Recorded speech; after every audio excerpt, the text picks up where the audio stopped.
Give us what we want. It has become the imperative that no corporation, or any persuader, can afford to ignore. That's why modern political campaigns have also come to rely on an army of pollsters and market researchers, all taking the moment-by-moment pulse of the man on the street.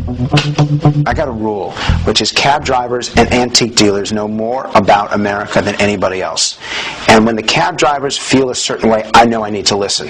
No one has imported the techniques and philosophy of market research into politics more successfully than Frank Luntz. His suburban Washington mansion is a shrine to the public zeitgeist. Everything in here has a relationship to pop culture. It's what people prioritize in their lives. The truth is, as much as we want to focus on politics, the American people would rather watch television. As much as we want to talk about substance, they'd rather listen to music. So I have to know what they're watching, I have to know what they're listening to, and I got to know why. Luntz has built his career on a simple idea. It doesn't matter what you want to tell the public, it's about what they want to hear. His clients have been some of the most prominent Republican politicians of the last decade.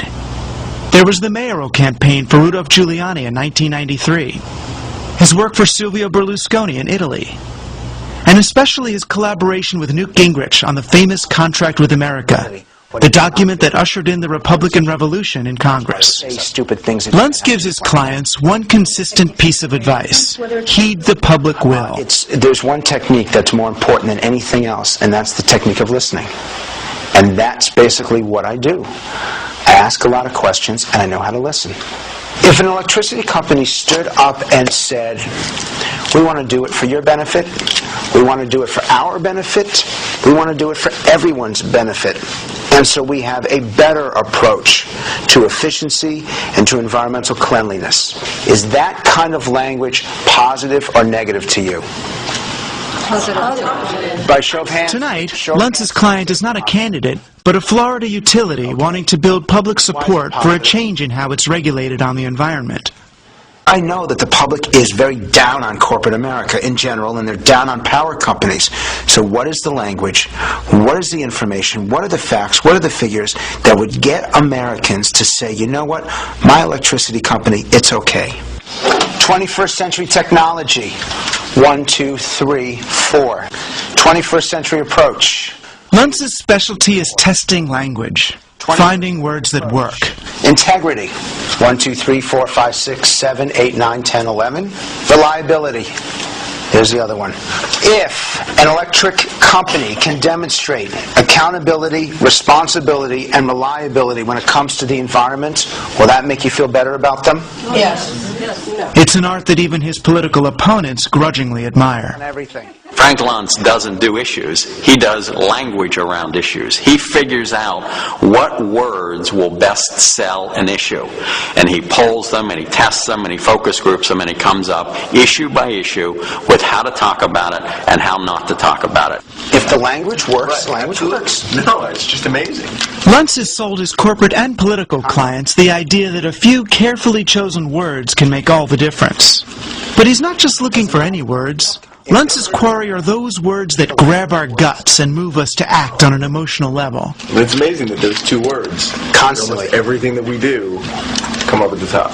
So why do you think that companies don't use them enough? I don't know. 80% of our life is emotion, and only 20% is intellect. I am much more interested in how you feel than how you think. How you think is on the outside. How you feel is on the inside. So that's what I need to understand. You're going to use these to register whether you agree or disagree, whether you believe or disbelieve. The dials go from 0 to 100. On one hand, you have wind, which has no fossil fuels associated with it. And to get at his subjects' gut feelings, Luntz has them register their moment-by-moment responses to a speech by a power company executive. Republicans are on the red line and Democrats on the green. Luntz is watching for both sides to meet in an emotional crescendo. Change fuels, there would be a number of things that are available. Climbing, changing fuels. Phase out of older, less efficient plants, and they would be replaced. Bingo, look, phasing out of older official plants, he's now up into the mid to upper 70s with that. You're replacing the bad with the good. It's almost like in with the good air, out with the bad. That might be an analogy that we might want to try instead of the automobile analogy. This is going to work.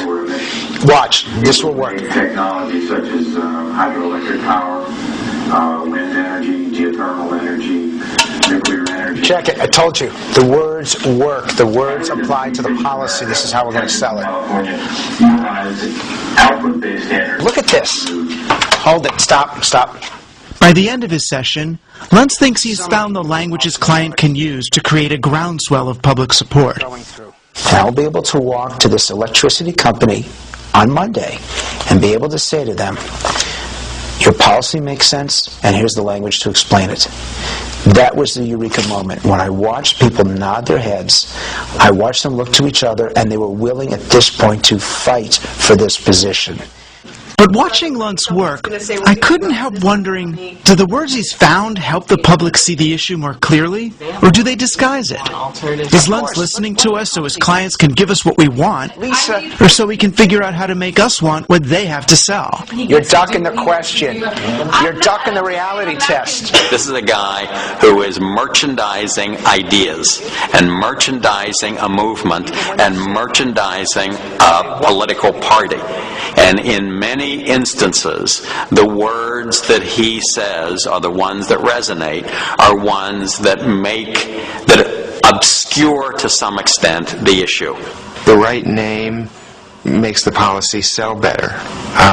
It's just like putting a name on a bar of soap or any other commercial product. It matters what you name things. Journalist Nicholas Lemon wrote a profile of Luntz in the New Yorker magazine called The Word Lab. He described how Luntz once turned public opinion simply by replacing the name estate tax with the more emotionally charged death tax. As far as I can tell, in the entire developed world, every single country had an estate tax, and it was completely uncontroversial all over the world. And it is clearly the case that this construction, this rhetorical construction of calling it the death tax, took it from the realm of something everybody was for and in a just unquestioned way into something that most people seem to be against and is on its way to being eliminated. Look, for years, political people and lawyers, who, by the way, are the worst communicators, used the phrase estate tax. And for years, they couldn't eliminate it, but the public wouldn't support it because the word estate sounds wealthy. Someone like me comes around and realizes that it's not an estate tax, it's a death tax, because you're taxed at death. And suddenly something that isn't viable achieves the support of 75% of the American people. It's the same tax, but nobody really knows what an estate is. But they certainly know what it means to be taxed when you die. I'd argue that is a clarification. That's not an obfuscation. Luntz has admonished Republican politicians to talk about tax relief instead of tax cuts, and to replace the war in Iraq with the war on terror. He once told his party to speak of climate change, not global warming. What is the difference? It is climate change. Some people call it global warming, some people call it climate change. What is the difference? It apparently made enough difference to Republicans that they began to use climate change almost exclusively. Cause climate change. The President's Global Climate Change Initiative. Climate change research. And we must address the issue of global climate change. I don't argue with you that words can sometimes be used to confuse. But it's up to the practitioners of this study of language to apply them for good and not for evil. It is just like fire. Fire can heat your house or burn it down. I'm optimistic about America because I believe in the people of America. Still, the rise of consultants like Luntz has led to an increase in the emotionality of American political campaigns. We are a country of the future. We're a country of optimists. We're the can-do people. More and more, electioneering, particularly political advertising, has left behind facts for visceral appeals. If you're looking for an example of how advertising is a really corrosive force in society, I advise you to look away from consumer product advertising and just look at political advertising, because it's a stain on our democracy. You know, you're selling soup or soap or oatmeal. One thing you basically have to do is tell the truth. Not the eternal truth, but the factual truth. truth. So, by and large, advertising is essentially truthful, except political advertising, which, year after year, and it gets worse every year, is just the artful assembling of nominal facts into hideous, outrageous lies. Raising taxes is a habit of Kerry's. He supported tax breaks for exporting jobs. In fact, while consumers are protected by law from false advertising of products, politicians can legally say pretty much whatever they want.